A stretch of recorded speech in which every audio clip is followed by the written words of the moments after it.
lot of women don't cook anymore, man. And here's my thought. It's true, gentlemen.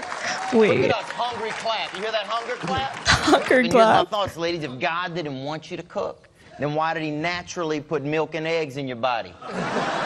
He's got a point. With Uber Eats and DoorDash, women really don't have a reason to cook anymore. And it might not seem like a big deal, but if modern women can't cook, clean, or have a body count under 20, I don't really see a reason why men should want to marry them.